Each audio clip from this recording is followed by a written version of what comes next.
The dancing illuminances of the torches cast a foreign shadow upon the room floor. Puzzled, you turn your head towards the second doorway. Within its threshold is a short and round shadow. You step closer to cast more light. Before you stands a dark gray, wrinkled, and husky goblin. Its tattered shirt fails to conceal the innumerable boils and scars that travel across its torso and legs.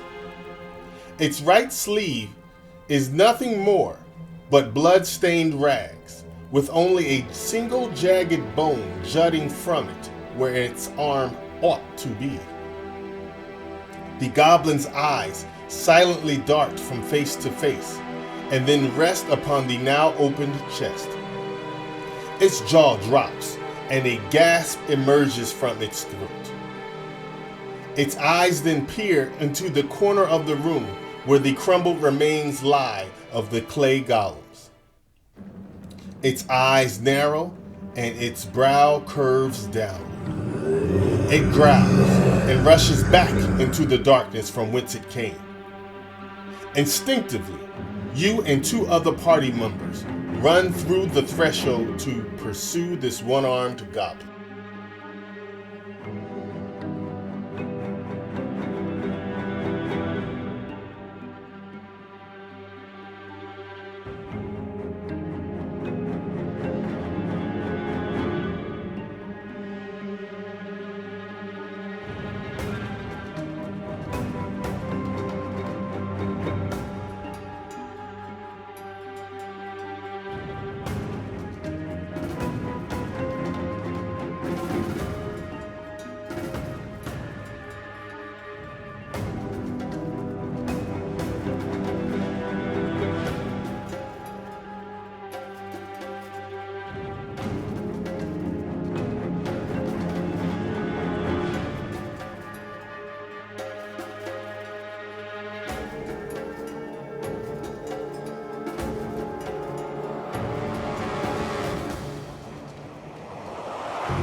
Speedily turning into the corridor, your boot notices the extremely slick conditions of the ground, while your nose confirms the heavy, thick, and warm humid air. Failing to establish footing, you fall face forward. As your chin smacks upon the ground, the goblin's back exits the perimeter of light casted by your torch. The other two members fall with you as you all hear a loud goblin yell. You are then showered with arrows from the dark ahead. As you roll to protect your head, you feel an arrow penetrate your right thigh. The pain feels like 1,000 scorpion stings. Gundul rushes over and past you, while again turning into iron form. As best he can, Gundul uses his body to shield the party against the spray of arrows. We can't see where the arrows are being fired. We need a light over there, shouts a party member. Another member lights an arrow and fires it straight into the darkness. Amid the pain, your eyes track the arrow as it casts light over 3 goblins holding bows and the one-armed goblin. When the arrow hit the end wall, the one-armed goblin quickly ran to it and extinguished its flame. In frustration, a member yells, "He killed the light!" Your head now hurts, and you sweat profusely. Fighting through the pain, you shed your backpack and sift through the contents for a jar of mushrooms.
you extract the mushroom jar from your backpack, peering into the darkness as sweat drips into your eyes. You estimate where you saw the goblin archers, and you hurl the jar. Everyone hears the jar smash into the ground. Then the arrow barrage stops, followed by cough. "That's our cue!" shouts an adventurer. 3 party members rush forward bearing torches and blades.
The 4th goblin is not among the slain.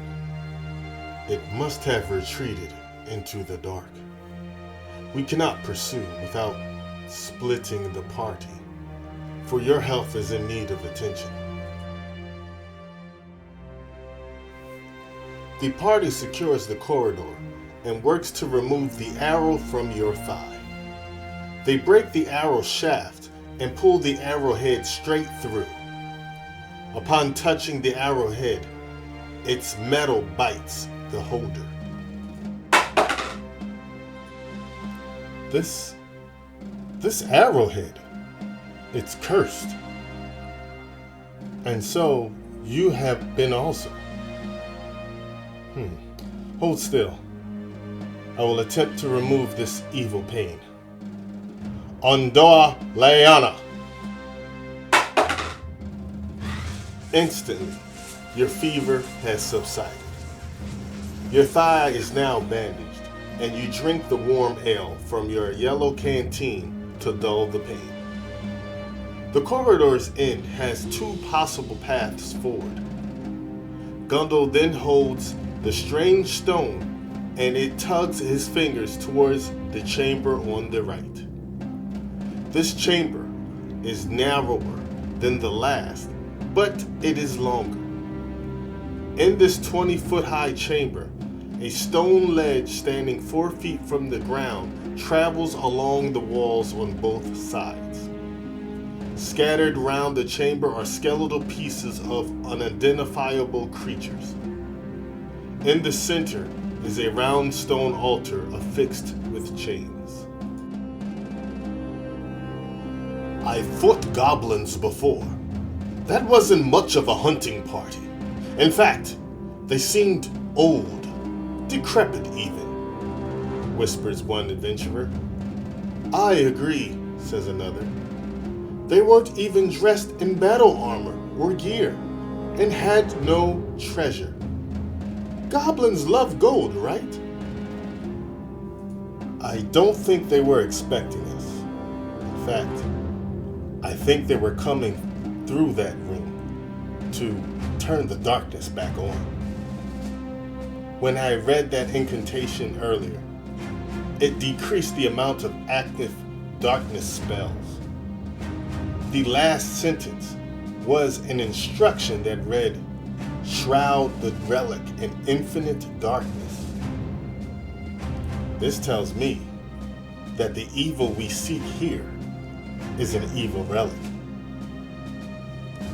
The funny thing is, most evil relics transcend the age of any creature that encounters it and requires a godly divine power to dispatch it.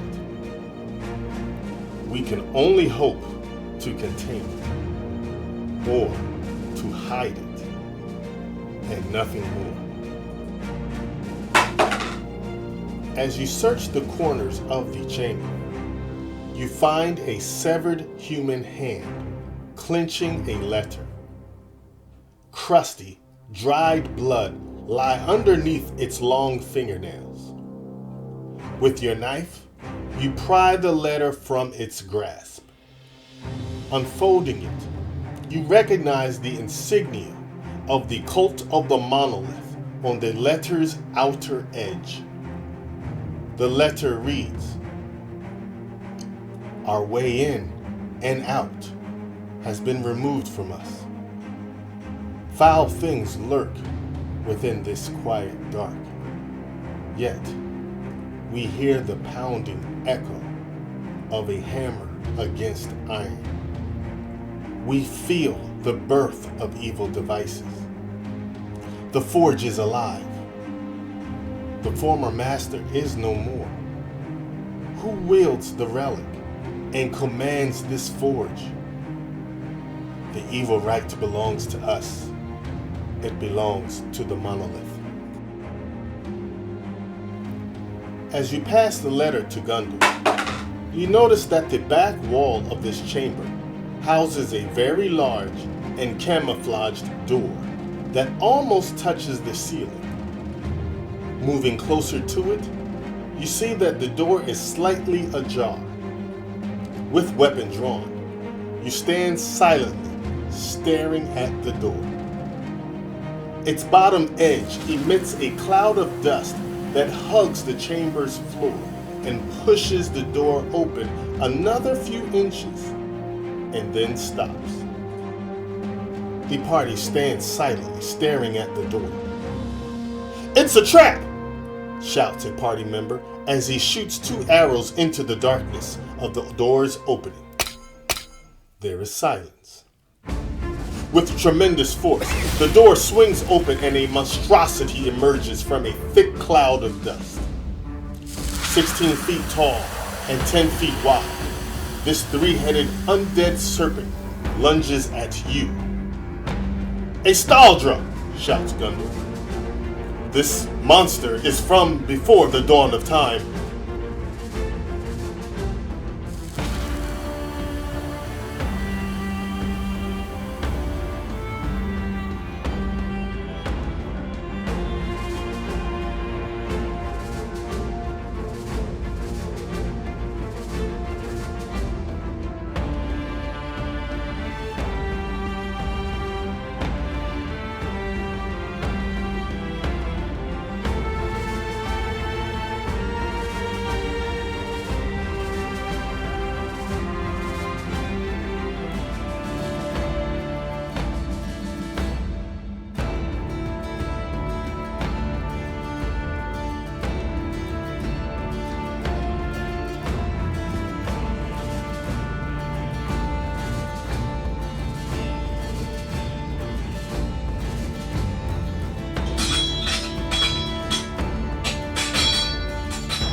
Gundul shouts to target the Staldra's heads.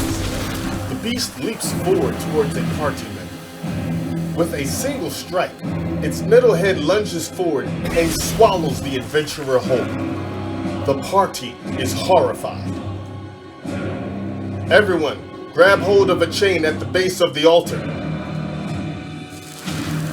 As you and your party hastily grab hold of the heavy and rusty chains encircling the altar, Gundul casts a spell.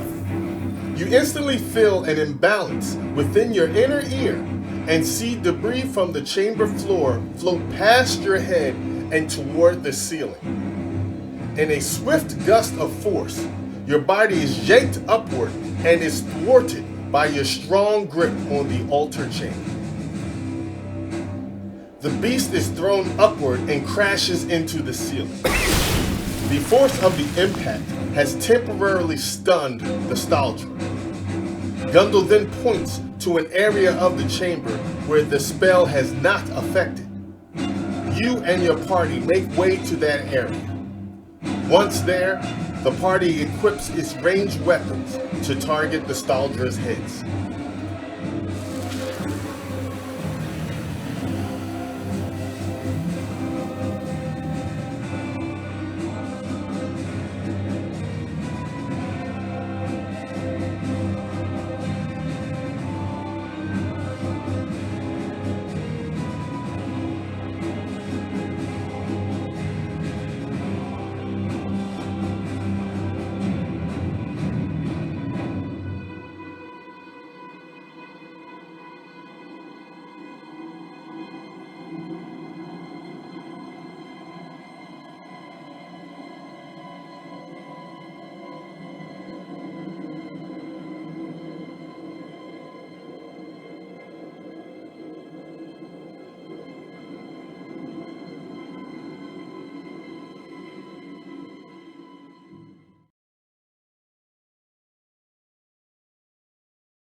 With the Staldra defeated, you take your blade and carefully create a long cut in its main abdomen.